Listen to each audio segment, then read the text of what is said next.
All right, ladies and gentlemen, this is the Liberation Review. Liberation, a campaign by JD and Darkstorm. This is a 1999 campaign. I want to take a moment to really hammer that one home. 1999, really old campaign. The authors in particular, they've probably long since departed the realm of StarCraft custom content. I don't think that they're still sticking around anytime soon. They probably don't even really remember that they made this campaign.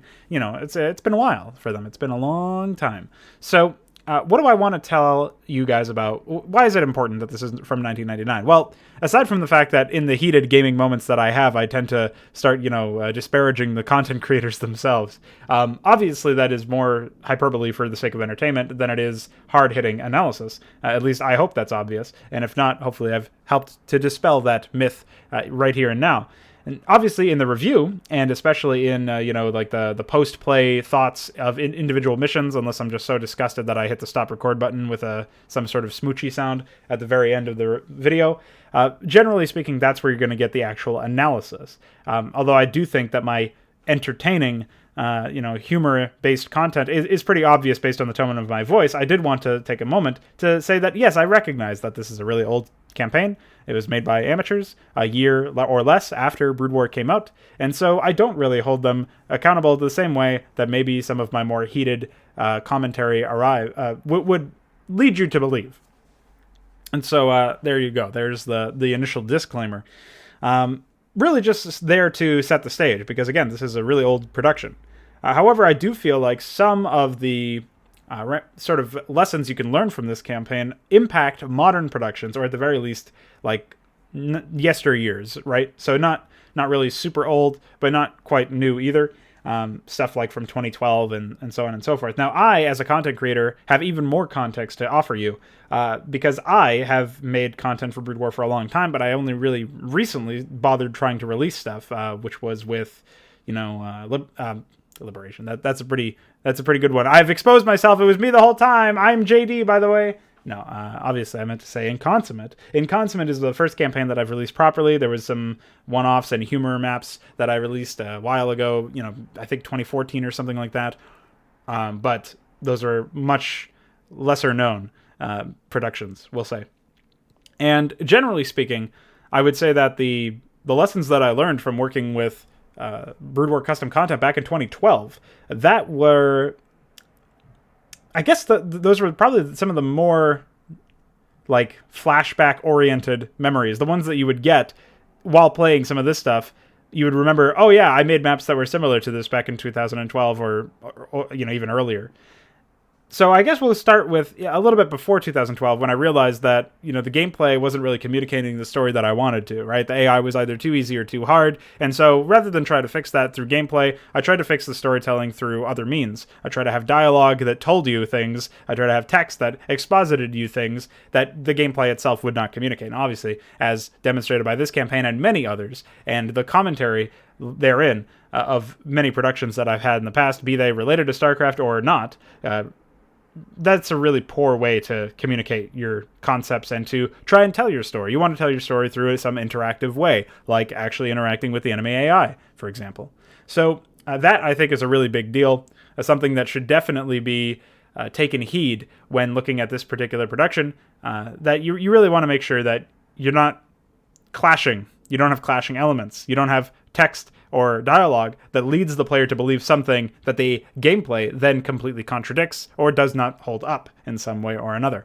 And so this would be like, the really heavy exposition, for example, an example of where I think this is obviously the author's intent to try and exposition you something that the gameplay would otherwise lead you to believe the contrary, would be in Enter the Protoss, the 9B mission. That one has this hick, although I don't even know if he's meant to be a hick, Joaquin Gavres, or Gavre, whatever that guy's name is. I don't remember. The battlecruiser guy, the president of Sevron. He's there, and he's like, well, that whole area is protected by dense materials, so nukes won't destroy you. Just stay inside your base. And, it's just a laughing stock, obviously. So, realistically speaking, I think that is an example of where you have to sit through 3 paragraphs of dialogue back and forth, just incessant amounts of transmissions distracting you from the no gameplay. Admittedly, there was no gameplay, so I guess it's not really that much of a distraction. And you have to sit through that in order to understand, and in order for your suspension of disbelief to not be outright destroyed when they say that they're dropping nukes everywhere. Okay, well, if you found a different way to introduce some sort of interactive gameplay element where you were actually painting the nukes, or you were using heavy amounts of nukes or something, and then that had something to do with zone control, area denial, or something like that, then hey, I would actually see, oh, I see what you're going for. Yeah, we got to stay within our base until the nuclear winter rolls over or something silly. Like, I don't know, maybe it kicks up some sort of storm. I mean, none of the concepts are in particular very strong, but if you were going to do something with nukes, maybe you actually have the player paint them themselves as an option to crack through the reinforced shields, as opposed to making all of the Protoss structures fucking invincible. So, outside of all that, you obviously have a lot of problems just on that alone. And then throughout the rest of the campaign, you have the idea that the Zerg are working with, or the Terrans, the Phalanx, are working with the Zerg. We only really ever see them use Zerg with them in the mission Ending the Pact. Now, to that mission's credit, it actually does reinforce the idea that they are working with the Zerg, and we don't need to be told a million times that they're working with the Zerg, which I think we were anyways, but whatever. And so, like, that's an example where the gameplay does your storytelling for you. It shows you that there are Terrans working with Zerg, and it's this unholy matrimony that you've got to take care of. Okay, well, we understand the threat of that, right? So we get that. We understand why that's a problem. And so, realistically speaking, these are examples of, like, half doing it in the Enter the Protoss mission, and then actually doing it to some degree in the Ending the Pact mission, where you have some sort of understanding of what I mean when I say that the gameplay should be the one telling the story, for the most part. That should be the driving force behind the story. You can have dialogue, you can have cutscenes, sure, they should break up gameplay here and there, but realistically speaking, when you're in a mission, you should be in a mission until the end of the mission. You shouldn't be interrupted constantly, just as a general edict. So looking past all of this, the reason why I bring up my own personal experience, my own personal anecdotes from back working on, 2010 and beyond, but especially 2012, looking at the work that I did myself, I did try to do crazy shit like multiple paragraphs interrupting gameplay, telling you exactly what was going to happen, or trying to explain the story to you, because I knew that the gameplay wasn't going to do the job itself, and so it needed some sort of accessory, right? So I think it's really important to compare Ending the Pact, where you just get a couple transmissions telling you, reminding you or whatever for some reason, you didn't really even need that the Terrans are working with the Zerg, and then you're fighting Terrans with Zerg. Okay, well, that tells you that. You don't need extra dialogue about that, right? And you can have the characters reacting to that, but they shouldn't be dialogue for the express purpose of, expositing that fact to you, because the gameplay tells you it. Whereas if you take out the dialogue in Ending the Pact, right, then you don't really lose much characterization. Okay? So that's a good way to look at it. Whereas if you take out the dialogue and Enter the Protoss, you have no idea why your base survived all of those nukes. That's the problem. The dialogue should not be necessary in order to understand the story. It should be necessary more so to understand the characters. That should be like more of an insight to them. And even them, you can have some sort of character-driven gameplay, even in RTS, although it is a little difficult, because you can have it so that you have an AI ally who's run by one of your allies. Say, Raynor is your AI ally. Okay, well, what does Raynor like to do? He likes to go on raids or whatever. He's Raynor's Raiders. Okay, so then maybe his strategies show his character a little bit. He's reckless and brazen, and he likes to go on, small numbers. He doesn't care if he's outnumbered. His units are going to try to, use zany strategies in order to solve the problems, right? He's going to find unorthodox solutions. Okay, well, show that through gameplay. Don't just tell me that that's how he is, right? So that's another, just like a more abstract example. But I think comparing Ending the Pact to Enter the Protoss, you have a really good idea of what I'm trying to say here. So outside of all that, I did that back in the day. So that's why it's exceptionally painful for me, because not only am I cringing at this campaign, I'm also cringing at my past. That's more of like a personal thing. I can look past that. Realistically speaking, though, it is really frustrating as a player to have to sit through all that stuff. And so I wanted to highlight that in particular. Now, what did I do in 2012? In 2012, I actually had a bunch of structures like Nidus canals and spawning pools and stuff that would spawn units through triggers as long as those structures were there. This is still better than StarCraft 2, where like the spawn waves happen out of nowhere, or in Enter the I think actually Enter the Protoss had this too, where the Protoss would just suddenly spawn in inside you, inside your base. And so, like, you had no way to interact with that. You just had to suffer it. And so at least in my context, you could destroy those buildings that were spawning at you, but it was still a little weird. It was still like an abstraction layered on top of gameplay, because, again, I didn't really understand AI, and I wasn't willing to go and look at it until 2016 or 2017 or whenever I started working on Inconsummate. So that's an example of like where I still had some sort of abstraction, but at the very least, it was sort of, you could argue, linked to core gameplay where you could destroy structures. Like I'm not really making an argument for the concept in the here and now. If you wanted something like that, you would just, have an AI build Niduses and use them or something, So that would be the solution to that problem in the modern day with modern technology. Whereas in Liberation, you really didn't have that. You just had whatever stock AI they were throwing at you, and occasionally they would spawn shit in like an Enter the Protoss, but even that was a little bit of a minority, and when it did happen, it obviously was not very good. It was in a position where you were stuck really just sitting there taking the dick, not really able to engage with the AI and stop them from doing that spawned move every X amount of seconds. So that was a particular sour taste left in my mouth after that particular mission. So we look at that, we look at all the micro missions. Okay, we can sort of dispense with those. We can say that these are not redeemable whatsoever, just get rid of them, right? So that would be Severon Savior, which definitely should have been a macro mission. That's the space platform mission that I spent an hour and 12 minutes on. At least that was just on camera, and then I lost. So then I actually lost a number of missions. I think playing dirty, I lost the mission at the very end, and I was not willing to go back into it. I don't save usually as a matter of principle, so that's where that came from. And then I lost Severon Savior. I think those are the two missions that I lost, where I didn't actually go back and... New Venom, the installation mission, obviously. So 3 out of the, 10 playable maps here were not completed. So that's not a great completion factor for me, but I've really lost patience for silliness, and I just got to start saving more often, I guess, to circumvent that. So this campaign was more of a casualty of my stubbornness when it comes to saving, and just not, mostly it was forgetfulness. Like if I was playing this live and somebody said, hey, save, it's not like I would have been like, I'm not saving, that's for gays. I would have actually saved in that case and been gay, just because it was just something I'm not used to doing. That's more so where I had a problem. So just wanted to take a moment to assure the viewers that, yes, I recognize that is silly and that I should have saved numerous times there, but still these missions are exceptionally silly to deal with. It's not something that I ever want to deal with again, and so I didn't. There you go. But outside of the installation missions, obviously the first mission was also installation maps. So we've got 4 installation maps and 2 cutscenes. So we really only have, 1, 2, 3, 4, 5, 6, 7?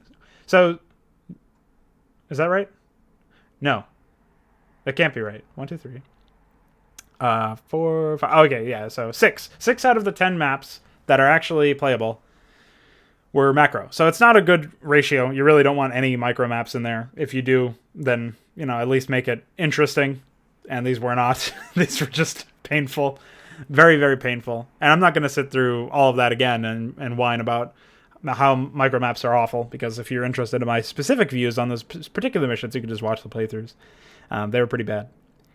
But looking at the macro missions, the reason why these ones, I spoke about this in 10B, Apocalypse, and at the end of that video, I really gave a mini review, which is why this one is so short, actually, or partially the reason why. The other reason is I have nothing else to say. Generally speaking, I think that the overall production of the macro missions, they're very lazy. There's not really a whole lot going on. You had Playing Dirty, which was a bit more like, oh yeah, there's some goofy shit that I have to do that's layered on top of a build and destroy experience. But the build and destroy stuff was really just a bunch of pre-play stuff. AI that did nothing, just sat there, tickled you every now and then. And don't lose your hero, by the way, which that was more often than not the reason why I would die. The 42-minute or 41-minute playtime of Playing Dirty is mostly, I think, a retake, or due to a retake. So, Broken Talon, I actually don't remember at all. Let me see if I can remember what this was all about. Oh, this was the mission where you had to reclaim a base and stuff. It was really weird, and it was an island map. That was what a bizarre map that was. Okay, well, that one is a bit more legitimate in terms of the time, given the situation there. I guess it makes some sense that it took that long, because I really don't like island maps either. Constantly transporting units, that's something that I just have to get over with. I think that's not really necessarily a bad thing. But that mission also had AI that did nothing. A lot of the missions here, the AI did fucking nothing. Unity of Evil, another mission where the AI basically tickled you every now and then. But you had to sit through and wade through a bunch of shit, a bunch of pre-play stuff that you had no way to interact with before it was placed, because it was just there at the first frame. So that's pretty depressing. What else do we got here? Just looking through all of the other macro maps. Yeah, otherwise it's just ending the Pact and ending the Zerg, enter the Protoss. I guess the most respectable one probably was enter the Zerg. But not really, because it gave you another gimmick where you had 2 bases. I don't really think there was a solid macro mission in this entire production. I guess Unity of Evil might have actually been the most like cohesive one out of all of them, and that's pretty scary. So I guess I'll leave it at that for now. When it comes to the macro maps, realistically speaking, you look at it and you say, hey, these maps are pretty boring. They don't engage with you. They don't, compete for your time. They don't try to, there's really nothing redeemable about them, is the thing. Like, you could just go have a better experience playing a melee map against, like, a 2v1 AI melee map or something, You don't really need to... I don't see what you gain playing this that you don't gain playing a melee map, I guess, is the main issue. And I actually think that there's more enjoyment in coming from the melee map itself. So that's sort of a rougher patch, because I feel like this is a microcosm of a lot of the issues that you would see in future productions. And the reason why things like Nuran Citadel, Flame Knives, Vile Aggression, etc., they all exist is probably because people were fed up with low-effort macro missions that just ran Terran Campaign Insane or whatever and didn't put any work into custom AI. I mean, realistically speaking, I think one of the only campaigns to ever have custom AI, or at least one of the first ones, is probably that Vision of the Future stuff by Razor Claw X. And I think that's just because Razor Claw X needed to swap out certain units in the AI script list. I don't think that there's really much that was actually custom. But for example, when I did the Zedgy Total Conversion, it did seem like the AI there, at least there was one AI that was custom. But although, again, a lot of the AI also broke. So you can't win them all, man. But generally speaking, I think that there's a sentiment, or there was a sentiment, at least in like 2005 onward, up until very recently when AI started to become more of an actual utility as opposed to just a buzzword or a dreaded element of the productions, like the act of producing a custom campaign. People would look at it and say, oh, I don't want to make maps like that. I don't want to have to slog through all of this stuff. And for one, I'm bad at macro, so I don't want to do that either. So I'm going to make some micro missions. And then you'd get like, Nuran Citadel, I don't remember if anything in there was really hard. I should run that at some point. It's pretty insane. A lot of more voice acting moments like in Undertale and this campaign. And let's see what else. He had Flame Knives. Obviously was more of like, Flame Knives and Eon of the Hawk were more like, hey, let's see how psychotic I can be in the context of a campaign. I mean, yeah. And then you had Vile Aggression, which was like hyper anime. So realistically speaking, I don't know what you can come up with when it comes to those. I just think, as a matter of principle, you really shouldn't be trying to do something with an engine that does not support it. You shouldn't be trying to make these micro RPG maps when there is no engine to support it, and when somebody can just go play a real RPG and have a better time. Like, you're producing a subpar product that is subpar. It cannot actually be a proper experience unto itself, and you're still doing it? Like, it doesn't make any sense to me. Like, why would you do this when, if I really want an RPG, I'm just going to go play an RPG, It doesn't make any sense. It really does. It boggles the mind. So, that's sort of my updated, quote-unquote, take on these RPG maps and stuff. But the same thing is for macro. It's like, I understand why people were so upset and displeased with the macro maps, because look at the macro maps in this campaign. They're awful. And these were the norm. These were the norm, where you had people who like, well, I know that the AI is a slog to get through, so I'm going to add some gimmicks to try to speed this up or distract the player from how awful that the AI actually is. And this isn't necessarily the thought process. It's just an accepted standard. Like, that's why I referenced my own anecdotes and my own experience producing stuff in 2012 when I was adding all of these spawned structures to all of my projects. That added some sort of engagement. You had to actually get out of your base and go destroy the spawning structures. Now, it wasn't great. It wasn't like it was the next big revolution, because that wouldn't come until people actually started using AI in their projects, obviously. But you still had some element, some understanding of what exactly you were going to be doing with these particular productions, right? You had some understanding of like, okay, I know what I'm going to be doing with this AI. They have some pre-play structures that spawn shit. I'm going to go kill those. That's going to make the map easier for me. Again, it's not great. It still relies on pre-play stuff or spawned in trigger stuff or whatever. So it's not the best. But it led to more interaction, and that to me was an upgrade over the previous, what was previously considered to be like the status quo for campaign maps, which was just running a stock script and then maybe spawning some units in off the map or something. So I don't know. There's really nothing superb to take away from Liberation. That's why the review is so short. That's why the playthroughs didn't have any post-play analysis at the end of the videos, because it was just so disgusting and boring and mind-numbing. And I don't want to disparage the authors here. Again, this is a 1999 production, very old, very dated, very primordial, and I don't expect a lot out of these particular productions. But I hope that I don't play things in the modern era, produced in the modern era, that are like this campaign, because then those developers, especially if they're viewers of mine, are going to have some explaining to do.